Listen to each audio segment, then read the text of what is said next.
Hi, Steve. Hi, Jim. Hey, it's the Halloween season. Are you ready for a scary story? Yes, I Okay. am. Once there was a record collector who kept buying box sets, but he was out of room on his shelves. That is kind of freaky scary, isn't it?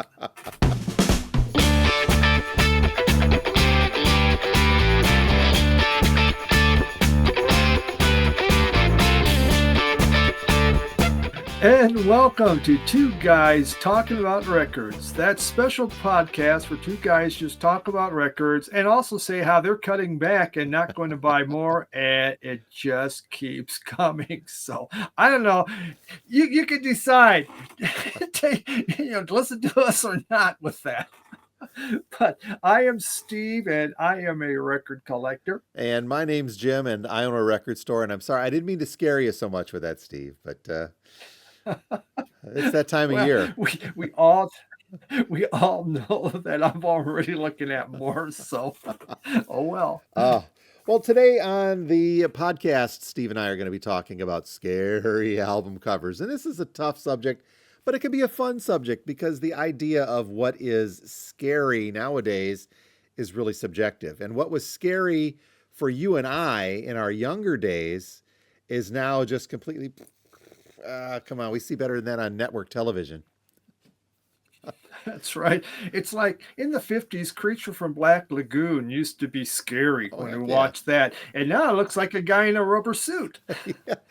Times change, but there are still some enduring album covers out there that were scary. Some that are intentionally so, some that are not, but all in good fun today. How does that sound? Yep, all in good fun. So there Got are a it. couple of things I need to get to before we get to the main subject at hand, including our pickups. I'm kind of light this week on that.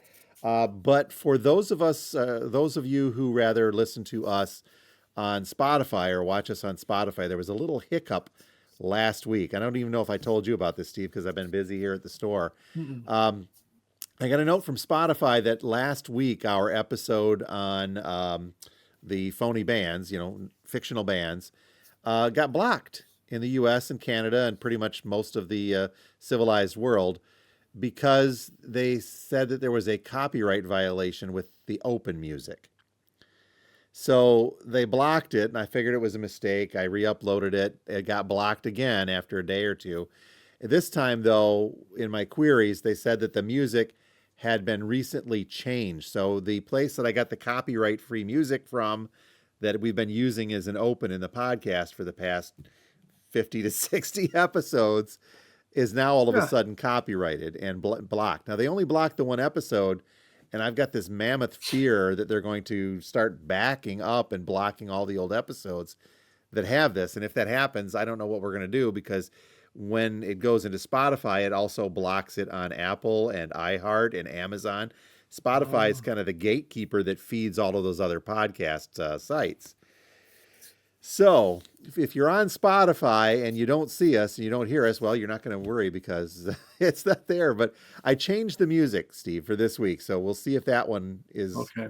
is palatable. But yeah, whoever had created that music and said that it was copyright cleared for use in podcasts, they either sold it or they changed their mind or something. But that little 10 seconds worth of open music at the beginning that we've been Wow. using was enough to take down an entire episode and block it across North America.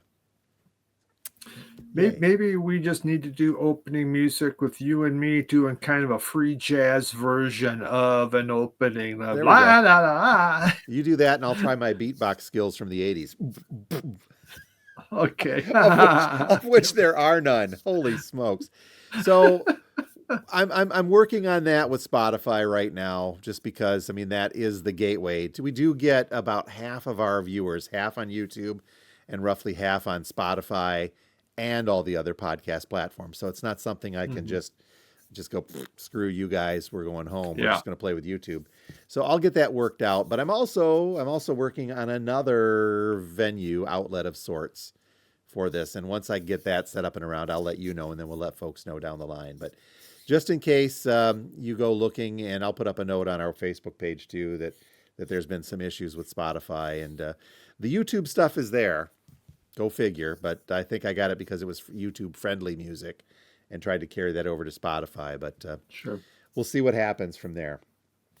Secondly, I've got another news item from the good folks over at Record Store Day. And our distributors sent a note.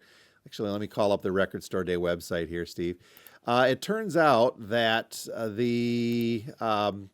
some changes. I think I mentioned last week or the week before that occasionally that there are some changes that pop up in the Record Store Day list. First and foremost, the Dylan one. Let me find the Dylan here. The Bob Dylan 7-inch. It was called Masters of War. The Bob Dylan one had been pulled. It was on the Record Store Day list. We talked about that. Then it had been pulled off of the Record Store Day list. It is now back on the Record Store Day list. So I guess what had happened was it was set to be distributed, and I forget by who. Legacy Recordings is the label. I don't know if they're a subsidiary of Columbia. I think they are. And originally they pulled Masters of War, the Dylan 7-inch, off the Record Store Day list, and then made it as a regular release on that day. Actually, the 28th is the release day. So it would be just a regular release. Then it got pulled off the regular release, and then it says that Sony is now distributing, and they put the Masters of War 7-inch back onto the Record Store Day list. So I don't know. I mean, at this point, our orders are in. I'd have to put in more to see if we get any of these for the store. But if anybody was looking for that Dylan one and it was gone, it's now back. Huh. Okay. Okay, then. The other news on the Record Store Day Black Friday front, Steve, is that the Eric Carr release. You love it, right? No. The Eric Carr releases. Hold on. Let me get to those two here. The liquid-filled Eric Carr release from Kiss, the Rockology and Unfinished Business. Originally, these were set for 500 copies each. And I think we talked about how that was going to be just a massive demand for that one popping up, right? Yeah. Well, somebody somewhere got some thought into this, and they've increased the pressing numbers for both of the Eric Carr releases from just 500 apiece to 2,500 apiece. So. Oh, wow. So that bodes well for those of you who were looking for that Eric Carr release, right? And you were hoping that hoping you wouldn't be left out in the cold. But yeah, the Eric Carr from Kiss, the Rockology, and the other Eric Carr release. I lost it again. There it is. The Unfinished Business. Both of those, the liquid-filled vinyl, have been increased to 2,500 copies per. That's still not a lot, but you get the idea. I think that's going to be I think they got the idea that the demand was going to be a lot bigger than they were going to be hoping for. So I know that we had 2 or 3 requests for them here at the store, and with the pressing of 500, I'd be lucky if we got one. Because everybody was requesting them. So those weren't on your list, though, were they? No. But if they were, I'd be darn happy right now. So, yep, for those of you looking for the Eric Carr releases, those will be increased. And one other thing, too, on the whole liquid-filled side of things. This is an interesting concept. This released on Friday. It's the new Doro album called Warriors of the Sea. And I had an order for this. Our friend Brooke actually wanted one, and I've got Brooks coming up again here and with some VCLT. And I didn't think that these were going to be easy to get, so I ordered a couple of them, and I got a couple of them for the store and the one for the order. And this is indeed a liquid-filled. I've got lots of questions. I've seen pictures of liquid-filled, as you have, right? So we had Brooke open his up, and I do have some video of this. I'm running it right now. And it is a liquid-filled piece of vinyl, and it just kind of moves around in there. This one, though, is filled with blue Caraco liqueur. Liqueur. So, but I mean, it makes it look blue, and it's Warriors of the Sea. Yeah, liquid-filled vinyl, blue Caraco inside. Brooke had not listened to this yet. We just opened it up to look at it. I was just kind of curious how that would be. In the quietness, I can actually hear the liquid sloshing around. Sloshing? Yeah, seriously, you could hear it sloshing around in there. My big fear with these liquid-filled records is because in order to see it move, those of you watching the video side can actually see the video sloshing around in there. You would think that on the turntable, when it starts spinning, it would push the liquid. I mean, I'm no scientist, but I think my basic Yeah. skills of understanding show that centrifugal force would push it all out to the edge. But I've seen some videos that just show it's just in there. It doesn't actually push it out. Steve, I don't really believe that the audio quality on these are going to be fantastic, but I don't believe that's the point. Yeah, I don't think so. It's just the excitement of having it. I tell you, you come in someday and you see a puddle and you go, where'd that come from? You got to be really careful. It's like shipping a shellac at that point. Instead of that, it just shows up dripping. Yeah. Yeah, or drop. Holy cow, you don't want to drop one of these on its edge either, I would imagine, too. They got to be kind of tough. Mm-hmm. They're not cheap either. We talked about the Eric Carr ones being over $100 for Record Store Day Black Friday. This one lists, I think, at $106 or somewhere in that neighborhood. But Wow. so it is not a cheap record, and they are limited. I imagine this one's probably around that 2,000 pressed as well. But you really get hard up, you could always crack it open and drink that blue Caraco, couldn't you? On the inside. There we go. So Maybe next year's Record Store Day list will be filled with new albums that are liquid filled. It'll be Liquid. the new thing. It's the new thing, and everything's $100 plus at that point. Mm-hmm. I don't know, but I mean, I looked at that. That's in Discogs already. I don't believe it's sold yet, but if the list price on that was about $105, $106, but it's on Discogs already, one copy for over $200. So Jesus. See where it goes. Wow. So, well, Wow. that is that. But let's dive into our pickups. We've got some scary covers to get to. I think that those that are waiting if you're watching this before Halloween, you're into it. If you catch this a couple of weeks after Halloween, you're like, why are you talking about scary records? It's the beauty of immediacy. Subscribe and listen to us right away. But we'll get to those here. Yeah. Get to in a second. But as we do each and every week, we start off the show with our most recent pickups and additions to the ever-growing collections. And as I mentioned, Steve, I got a light week this week. How about you? Yeah, medium. It's medium. It's not overwhelming, but there's some interesting things. Okay. And we'll start off. This is a wonderful OG, still in the shrink, Invictus A Go-Go. And it is a band that came out of New York, a garage rock band with some psych leanings to them. Anything special on the vinyl? It's original paper sleeve. Eva. I don't know that one. And so they do have some originals. I mean, there's quite a few, but of course they do Satisfaction, Farmer John, Hang on Sloopy, Land of 1,000 Dances, Papa's Got a Brand New Bag, Like a Rolling Stone. But they do have the song The Detroit Move. Oh. Yes. And there's one called The Hook, which is a dance sensation. No Hey Joe, though. No Hey Joe again. I'm not sure what is happening. It's Slacking. rather disappointing when we're skipping the Hey Joe. And you say that's a UK import? That was a UK import also? No. This I got I got this out of the US. So okay. Invictus A Go-Go. Yeah. Pretty good. All Pretty right. good stuff. Cool. From 1967, 68, something like that.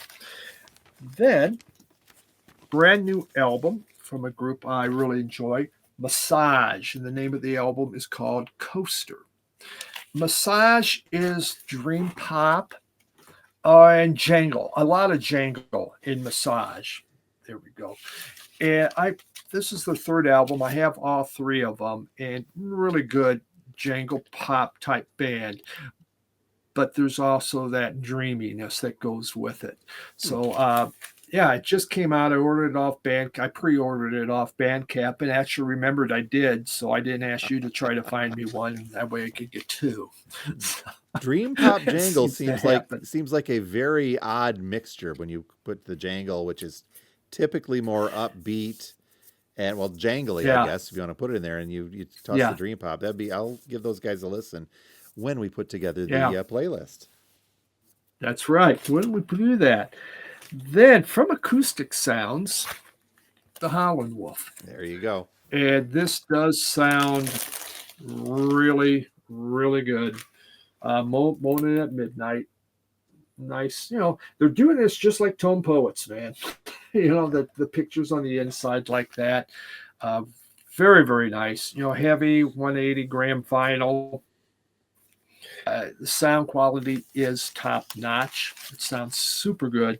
I did not have a copy of this, so yeah, it was exciting. I thought about holding out for original, but I don't think my wife would like that. No, they're She up. would find They the are up price. there. They are. So They I was are happy up that, there. and that's part of the Yeah. Chess, the 75th anniversary of Chess Records series. I know they put out a Yeah. Muddy Waters best of at the same time as that, double LP, Mm-hmm. same audiophile type of thing. I think that it's cool that the labels are looking to try and infuse a little bit more of that audiophile, the higher end stuff, into the pressings. But they come at a cost. I think that one was here in the store. I think that was close to $50, 45, $50. Yeah, you're right. It comes at a cost. For me, it's really a pick and choose. There's a lot of them coming out, and most I don't go after, but that one I wanted to give that a shot. Cool.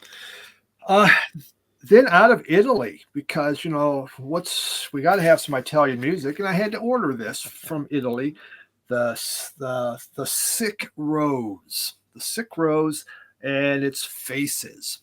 And I mean, look at that hair. Wow. Is that not those crazy Italians? Can you guess what they're going? This is from the 80s, part of the garage rock revival coming out of Italy. So the name of the band is the Sick. It's not Faces or the Small The Sick Faces. Rose. The Sick Rose, and the album is it's Faces. called the Sick Rose, and the name of the album is Faces. Love the haircut. I think I had one like that in the 80s. Luca Re, Rinaldo Doro, Morzio Campasi, Dante Germano, and Diego Messe. I mean, how does this guy see, man? Jesus. Holy crap. I mean, is it real or is it a wig? I don't know, but it's good music. Very good music. And the final, brand new, and I know I had you check on this, and if your distributor was already sold out. This is from the group Die Spitz, Spitz, Die Spitz. And look at that scary album cover. Yes, and then look, and then we're eating. Look at that, man! Oh man! Oh man! This is a all-female punk metal group. You could probably put them hard rock, punk, metal. You have it going on out of Austin, Texas, and it's their debut album, and this thing rocks. I mean, it just. I'm really enjoying this. The metal aspects of it sound great. Their guitar playing. And it's just so, hey, she bit her head off. So it's kind of one of those scary album covers, Jim. It is one of those that we'll be talking about here in a few. Holy smokes. Oh, my God. But, it does come mine. This is the one for independent stores. So it did have green vinyl, and I was able to find they had one copy left here at the record store I went. So cool. Too bad it was dinged up on the bottom. Do that or try to get it. You could still get them on Discogs, but price after shipping, it goes up. Yeah, it does. So that is my pickups for this week, sir. All righty. Light week on this side. The first, this is 2 weeks in a row, VCLT from our friend Brooke. He says hi, by the way. All right. We was in the other day when he was picking up some stuff in the Doro. And before we had been talking about the Michigan stuff I've got and this series from Detroit radio station WLLZ. Grew up with these guys. I grew up actually probably about 40, 50 miles from Detroit, halfway between Detroit and Lansing. So I was able to pick up Detroit radio and Lansing radio. But in my high school days in the 80s, I listened to WRIF out of Detroit and WLLZ out of Detroit. And LLZ in the 80s put out a series of Motor City Rocks, like the Michigan Rocks, but it was the Motor City Rocks. So I'd had Motor City Rocks 1, Motor City Rocks 3, and then they did a fourth one, actually not too long ago, but I was missing 2. Brooke got talking to me about it and said, I've got an extra, and lo and behold, I now have a Motor City Rocks 2 in the Michigan collection. So good stuff on here from Detroit bands only: Cadillac Kids, Cinema, DB Knight, Dreamer, Legacy, The Lifters, Matriarch, Motor City Mutants. I do have a Motor City Mutants album also. Good punk group. Natasha, and Streetwise. So a lot of indie rock stuff, or rock bands, sorry, not indie, rock bands from the 80s in Detroit. LLZ has got these cool series, and now I'm happy to have all 3 of them from that era, and the 4th from way later. LLZ now, very cool label on that too. WLLZ is now no longer a rock station. I forget, they've switched formats several times, but they're not a rock station anymore. Riff kind of is, but these guys are not.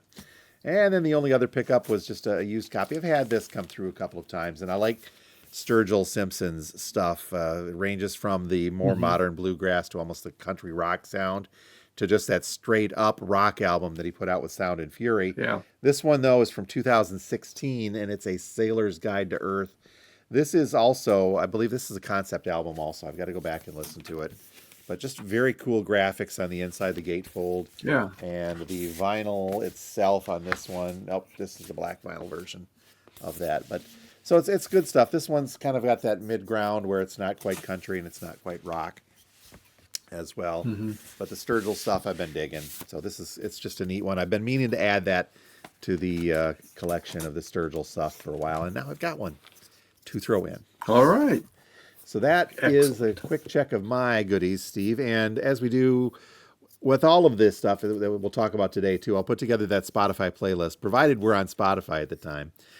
I'll still have that Spotify playlist out there so you folks can check out some sound samples. I don't want to, again, the reason we don't put samples in the podcast is for the very reason that we got blocked of the other one, because the music copyright stuff gets a little wonky at times, and they went after the open music, but they really would block us if we started putting stuff internally in this. So that's why the Spotify playlist exists. And also, we put in the samples during our thing here, then we wouldn't talk as much. That's true. What would that be? All you'd be doing is listening to music. Well, just turn on the damn radio then. We're going to have to change the title of it, The Two Guys Listening to Records, with both of us just like... Yes. Cool. That's a scary thought, isn't it? Having the 2 of us listening to records. Just nodding. Yeah, man. Well, look for that Spotify playlist. The link will be in the descriptions of both the Spotify episode and the YouTube episode as well, so you can check that out. But scary stuff, Steve. It is the Halloween season as of the recording of today's episode. And we thought, what better way to take a campy look at some of our favorite records that have scary covers?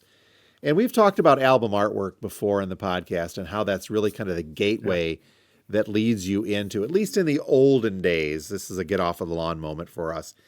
In the olden days, we didn't have the internet. We didn't have YouTube or Spotify or Apple Music to get sound samples from. We had the radio, we had our friends who bought them, or we had ourselves a little blind buy of, let's see what this sounds like based upon the album artwork. And in some cases, that album artwork in the 70s and 80s was a little off-putting in an era where things were a lot more scary visually, I think, than... There's no shock value today. Again, I'm going to get off my lawn moment. There is no shock value for anything today, I think. You could put on the movie and watch someone blow up from the inside out, cuts everywhere. It's like, wow. Well, no wonder that can't be why people just seem to not mind all this stuff. It's you become a little desensitized to that. I mean, case in point, the Sabrina Carpenter music videos you talked about a couple weeks ago. They're all about the killing, but again, you have to kind of think back to the mindset of where we were in the pre-internet days, where things, I mean, for crying out loud, in the 50s, you couldn't even show Lucille Ball and Desi Arnaz in the same bed when they were married. Obviously, some of those values have changed and shifted, but now it's to the point where you could show an album cover, like I've got a Black Sabbath right here, and nowadays you're like, well, whatever. Yeah, We see that anywhere. exactly. But from the frame reference of 70s and 80s youth, there was some stuff that was legitimately scary. There was some stuff that became very, especially now when you look at it, it's kind of ridiculous. It's the rubber suit that you talked about pretty much in some cases.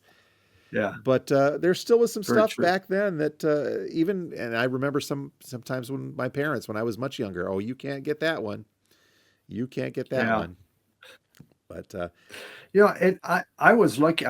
My parents never once told me I can't get a certain album, don't get it, because they had no idea. I mean, honestly, no idea what was out there. It didn't matter to them. But also, again, a preacher's kid, and we weren't the preachers. The family was not the preacher's kids that were the ones running around town like wild hooligans. No, we actually listened to our parents and that. And they didn't preach at us. It has to be like this, got to be this type of music. Never any of that. It's just I would see certain albums and they would creep me out yeah, because of my upbringing. can I Very much start? so. Can I start with the one? Yeah, go This isn't ahead. going to scare you, is it, Steve? Phew. Your Black That, Sabbath album, and that's the one that made me think about yeah. this because you've talked before about how you only came into the Black Sabbath self-titled album recently because of the cover. Exactly. It just spooky as all get out to me looking at that. And I just satanic. I wanted nothing to do with anything satanic whatsoever. Well, And Steve, I mean, yeah, it's a woman standing in a garden. Come on, Steve. that's right. Just the one. Actually, she has a face almost looks like Ozzy there. Yeah. But yeah, just all in black, staring at you in a creepy garden. That's a, Well, oh, you think but back, the same thing. yeah, with Paranoid. I was gonna say this one here bothered me too because it looks just like a mental someone that's lost his mind, mentally unstable coming out. And this one bothered me, and I wouldn't touch it with a 10-foot pole. Nope, Huh. nope. And Love the it thing now. is, you most of the time, I think you can tell, and at least back in our day, you could say, okay, we know what kind of music is going to be on this album based upon the Mhm. artwork that the band likes to include as their cover art. Black Sabbath, for whatever reason, you could call them satanic. I know that they weren't really. I don't want to get into that discussion Yeah. about whether or not they were, or whether they were just talking about it, however the case, but their artistic covers and their imagery from the Ozzy era all the way into the Dio era had a lot of those demonic type of things. Mob Rules is an album cover that in the 80s, yeah, that was a little kind of creepy, but it flowed because Mob Rules was in the film Heavy Metal, and that had that kind of imagery going through it as well. But yeah, the Mob Rules cover, Sure. just these hooded monsters with blood kind of gushing everywhere. And Yeah. yeah, you can see the little demon face in the tapestry there Mhm. showing up. It Yeah, personally, I don't think they were into demonic stuff. It was shock value. Yeah. That it would grab people's attention, and then kids would go, "I want that because there's no way my parents are going to like this whatsoever. This is cool," and you latch on to it. It'll drive It them just for nuts. me, it just said, "No way, man, and and I had a few friends that were into that, but for most of mine, they weren't. And Ozzy into his solo era tried keeping up with that. I've got a Diary of the Madman here. Just about any Ozzy album cover Yeah. is going to have that kind of scary imagery to it. But you look at something like Mhm. Diary of a Madman now with Ozzy and the makeup, it really just looks it looks a little ridiculous now. It's a Yeah, classic album. exactly. It's a classic album cover, and back then, I don't think that was considered very scary back then. No, But even now, exactly. you look at it, you go, "Oh, that's kind of campy and funny." And see something like that. Oh, not that one, but this one here. I mean, that is like artwork. I Oh mean, yeah, it is yep. just it's made to be like that. And if you saw that in a movie, it would be scary. If you saw the Yes. Ozzy thing, we would call it a comedy. Yes. Well, he tried back then. But, Yes, okay, he let's, tried. on the subject then of heavy metal, let's just kind of stick with that. Even to this day, the heavy metal, like the doom metal or the sludge metal covers, I don't have any here to pull up, but they're all of that vein. Sometimes you can't even read the font. You don't know the name of the band because Steve's going to grab one there to get into it. But then I've got something like Iron Maiden or anything of that nature. Any Iron Maiden cover with Eddie and their other. So the Number of the Beast, it portrays the song and the artwork. And yeah, okay, is this demonic? It's meant to be scary, but it's meant to be a representation of the band's music. But there we go. You've got some sludge there you want to throw into the Oh mix? my God, this is the metal music box set I got from VMP. Well, we got Snake. Oh, here, Cannibal Corpse. Okay. I mean, yeah, yikes. Oh, we got this. War. Oh, yeah. War, And even to their stage performances, they're going to be there. But that's the shock value that we talked about. yeah, it They're is going for it. Kingdom of the Damned. Just so, yes, there is a lot of creepy. It's either scary or it goes into the realm of fantasy. Yep. Knights or dragons and stuff like that. Well, So you're getting into yeah, sci-fi into this things, is but the embrace, I guess it's a real good symbiotic relationship between heavy metal music and horror imagery. Maybe it's just the mhm, way that Black Sabbath set it up like that, I guess. The whole yeah, idea of yeah. shock value, though, Steve, let me back up a little bit, and maybe this is just an excuse to show this off again. I wouldn't consider this to be I wouldn't consider this to be a horror album or really scary, but from the shock value and the Beatles and what they did with the Yesterday and Yeah. Today Butcher cover. Controversial, obviously, but that's what they were gunning for with this one. I have read a few things recently saying, oh, there's a little bit more to this cover imagery than them just being upset with Capitol Records. I don't know if I buy into that, but neither here nor there. But Yeah. that definitely is one that was meant for shock value, whether it be that or a protest or they were just trying to be weird at the time. But yeah, you put up Yeah. dismembered baby dolls and meat. you're Yep. you're going to get there. Well, I had another album that I wouldn't touch for years. Was finally someone in the VC just said, you know what, you just need to get that. It's not that bad. But Lucifer's Friend. Oh, Now yeah. you got blood and body parts and all that, but I mean that's just freaking creepy. This dude right here, is just like yikes. And I mean he looks like he would be Lucifer's friend. So I just never. I mean I would see it, but there's like I ain't going to go that route with that at all. And And there's, by the same token, yep, 666. But this was a vertical swirl, so the I vertigo. bought Yep. it. Yeah, but it's like, If you get too oh. scared, turn it So upside I just down. put it Yeah, this I way. was gonna say, just turn it upside down. You got number nine, number Exactly nine, number nine. right. But yeah, but those albums bothered me. It really Yeah, bothered. It wasn't my upbringing in that, and I would look at that, and I didn't want anything to do with it. I am generally a very happy person.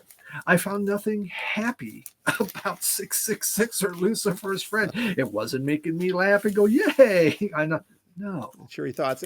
That brings to another point too. It doesn't have to be horror related imagery to be scary to some folks.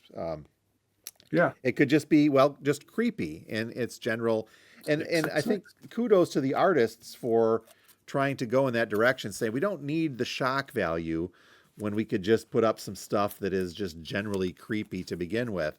Pink Floyd and their compilation Relics with Mm-hmm. the faces, the four-eyed faces. Okay, and granted, this is other artwork, and if you look real closely behind me, Steve, you see I've got some Yeah. wall art that mimics relics, the faces. Those are cast iron bottle openers back there. showing off on there. But Cool. so and I think that I'm trying to remember what these were. I'd read something about those faces before. Folks will have to correct me in the comments on what those were originally. But yeah, just some kind of creepy imagery. And then while I've got the Floyd out, this is a bootleg, but it mirrors the movie, The Wall. This is the Wall. I don't want to call it the soundtrack, but it's the music from the film that has got some of the Scream imagery from there. And again, not necessarily horror. It reflects the film, and it reflects a lot of that disturbing imagery and animation that came through in The Wall. Yeah. Which is why I've never sat through to watch that thing. Oh. It's just like, I'm not into horror movies, the newer ones, unless it's a comedy horror movie. Then that's pretty good. The old stuff, it's fine. Frankenstein, Wolfman, hey, okay, well, I get it. They look like guys in costumes. The Wall, I wouldn't put that in the realm of a horror film, but a lot of the animation, especially the imagery that's kicked out through the animation, through the marching hammers and the blood, just about anything that is associated with that is meant to be disturbing imagery. But again, that's through the concept of the album. Mm-hmm. Well, this is always a good disturbing one. Love equals death. I mean, that girl, I talk about looking possessed, huh? Yeah. And God bless it. I saw that, and I did buy that because of the album cover. So see, I can't buy it. It's just like, God, that is freaking creepy. What is that? And yeah, it is. So for those of you that can't see, this is a very visual video for. Yes, you're going to have to go check out the YouTube version. So we can do our best to describe visually what you're seeing. Yeah, it's a girl that looks like a zombie almost. She's not decaying or anything, but holy smokes, man. Something from The Ring. But some of it is real photos too that are made because they were shocking when they were made. And Jim, I had two of them. Rage Against the Machine, where the monk put himself on fire. That is one of the most shocking when it came out. I mean, obviously, anybody that does that, I mean, it's scary. And, Dead Kennedy's the same way. It's a photo of a famine victim there, and that is plastic surgery disasters. A white hand. Yeah, plastic surgery disasters, exactly. And the Rages, I guess, their self-titled debut, but both of them, true images, but made to be disturbing, made to make you think. Yep. And to first it grabs your attention, no doubt it grabs it, but then to think. Trying to think of some others. I've got one that is also real imagery, and I probably didn't do enough research on this, but the Dust album, as far as showing the skeletons on there, as far as what that is from, but that's some real imagery. And one other, it's a slightly disturbing one, but this, I think, from Tripping Daisy, I Am an Elastic Firecracker. I know that this cover has always kind of creeped you out as well, with the man covered in red paint, so to speak. And I did see an interview where they were talking about choosing the photo to use for the cover of this. And this was actually from a photo shoot for I believe it was a foreign stamp. And they got a hold of some of these from the artist that was taken, the photographer. And these were legit photos that were being used for something else. And Tripping Daisy said, we're going to dive into them and use them. Nice and creepy looking on there as well. Okay. Well, for creepy, and this is from Shush. It's German. I don't know. Yeah, but Rammstein. That is. Yeah, Rammstein. I mean, it's just they have these like torture things on people's on their faces, and it is just absolutely creepy looking what they did. And by the same token, their next album, Mutter, that's a baby in formaldehyde is what it looks like. And so inside they have this baby in a formaldehyde bottle, but then they have them looking like they're in formaldehyde. It's just fairly disturbing. But it's Rammstein, so what do you expect? Yep. Yeah. I don't know if we're through your pile yet, but let me talk about your restraint. Speaking of getting our episodes blocked and not showing any Dwarves albums at the moment. Yeah. I have no Dwarfs albums to show. Okay, we'd have to blur them out. How about just some other artistic choices on these? I guess one that I'll go to my Michigan stuff here in a second, but here's a band that you wouldn't really associate their music with the type of imagery that you'd see, and it's the Dixie Dregs. And they're a rock band, country-ish stuff on there. They have a few different styles, but Dregs of the Earth is this album, and they've got another one too. And if you can see just the imagery on the back of just some, I don't know even what you call them, alien-like beings crawling around in the underbrush. And that's not representative of the music on this at all. It's just actually good, straight up good rock music from the Dregs. And I never bought that album because I didn't like the artwork. Yeah. I'm still not going to buy it. But again, absolutely not representative of whatever these alien forms with the long fingers are. There is one that I did buy specifically for the artwork, Steve. How are you? It's been a while since we've shown the Cramps, and you've got a Cramps album there too. Bad Music for Bad People is off mine. The bone. Yep. It is representative of the music with the psychobilly style. I think that this one, but the yellow of Bad Music for Bad People and the 3D stuff of that's very very interesting. But this has always just kind of stood out as just a very in your face, no pun intended, album cover from the Cramps. It's very loud. Exactly. It's very bright. It's very expressive. Is that a good way to put it? Yeah. Even they're for some songs the Lord taught us. It's just the four of them on the cover, but it's such a creepy looking pose, especially Gregory Hawkins. I mean, that guy just freaks you out a little bit if you saw him in the street, but Lux. But yeah, that is definitely I've got one early other Cramps. Yep, I've got one other psychobilly for you, and I know this is in your collection because I think I talked you into it at a record show, and that's the country. Yeah, you did. Country Bob and the Blood Farmers. It's music that is very reminiscent to the Cramps, and it just shows three horror figures sitting on a pile of skulls. This is their Going to Hell in a Hat Basket LP from 1983 or 84, I think. Disturbing imagery, and the music on here equally disturbing. Yes. Let's just say this is one that matches the cover musically. Yeah. And then I've got kind of going for the shock value. Yeah, I got a punkish one from Michigan as well.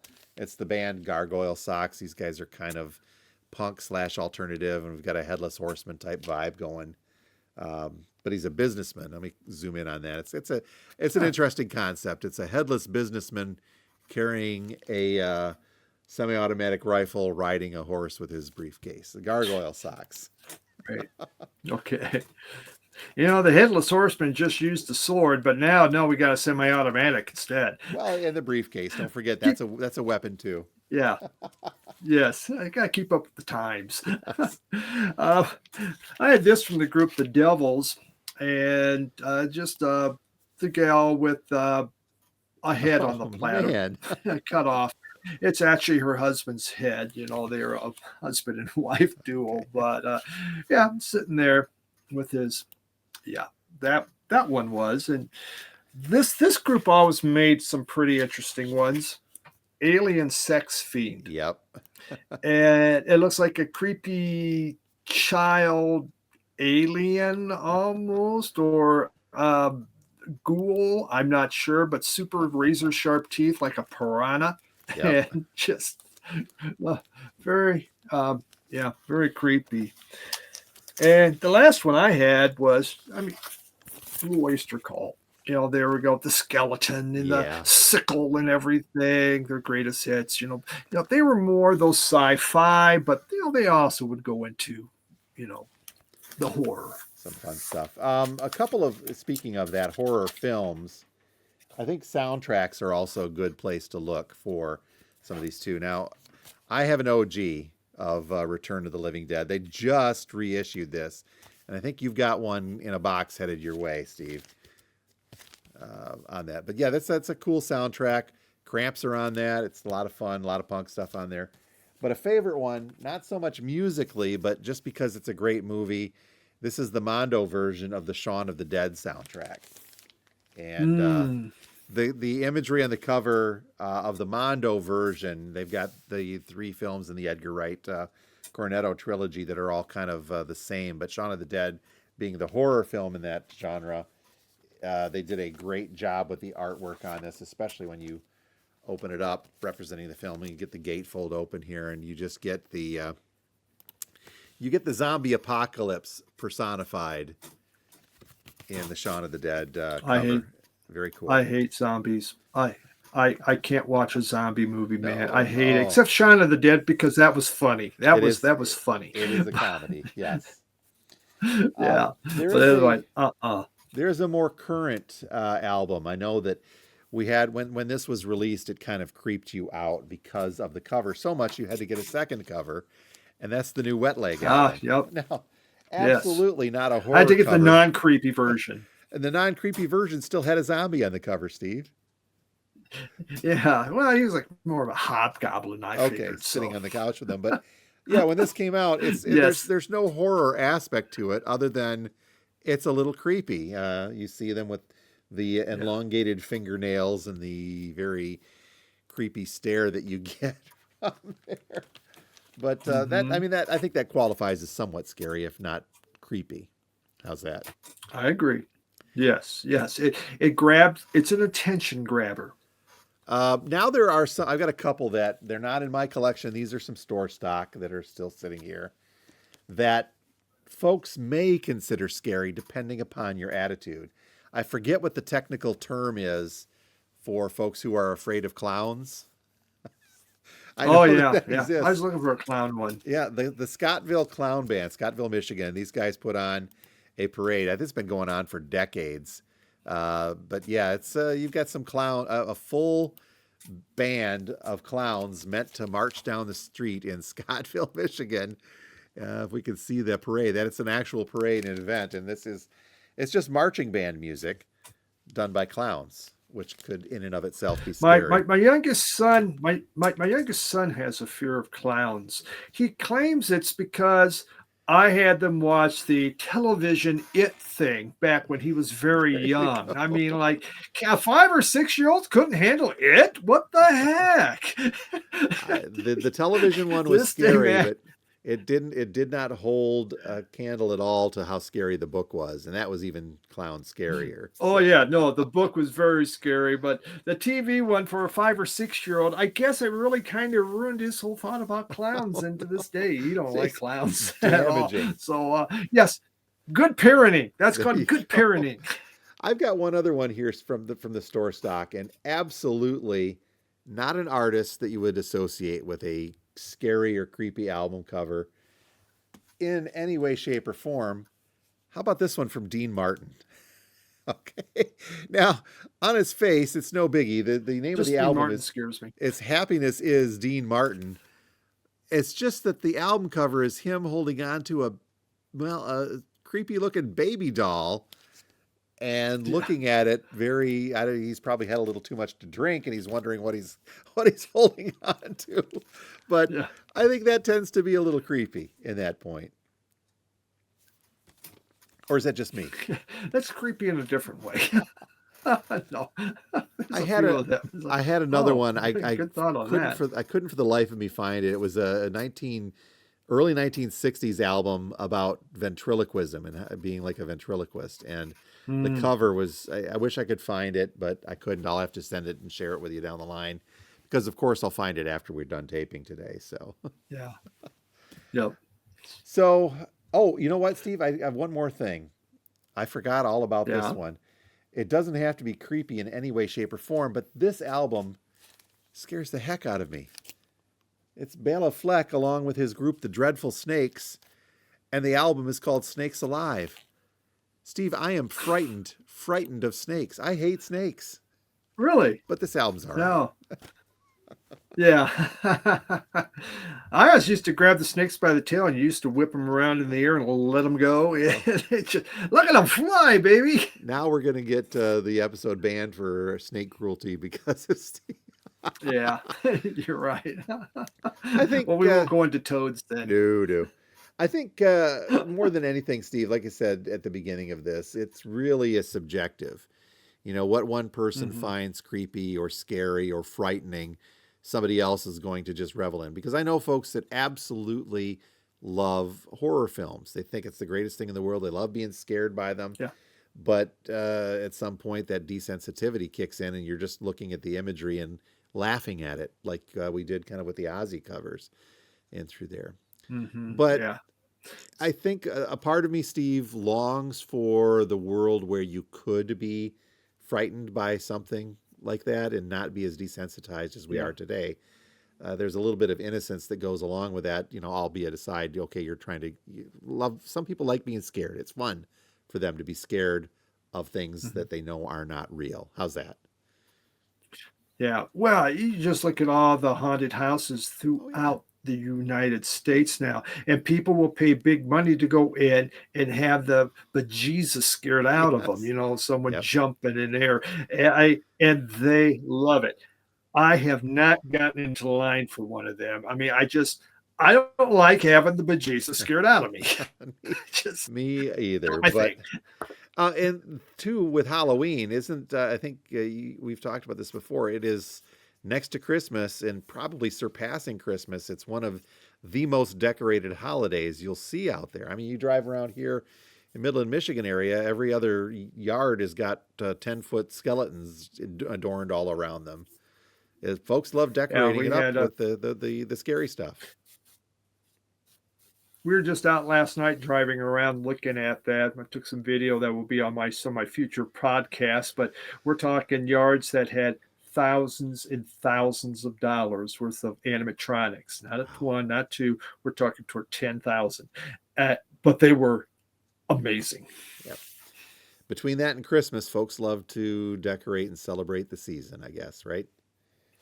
Yeah, I stick with Christmas. It's cheerful and happy. So, yeah, that's what I do. Yep. Well, we didn't even really get into the musical side of this, which is, I guess, part of the point of talking about records, but we're talking about records in some way. You know, Halloween music is Mhm. out there.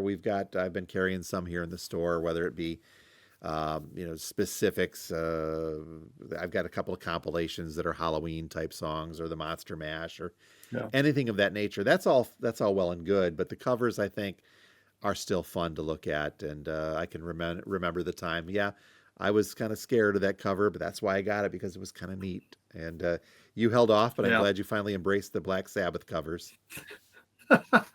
Yeah, you held off for like 50, 60 years on that one. But But hey, now, welcome. Now you can go ahead. Now you're not going to be punished eternally for yeah. liking a Sabbath cover. Well, I don't know, Jim. That's I'll, true. I'll get your Ouija board out when I pass, and I'll send you a message and let you know. Thanks. You were right. Yeah, that sucks, man.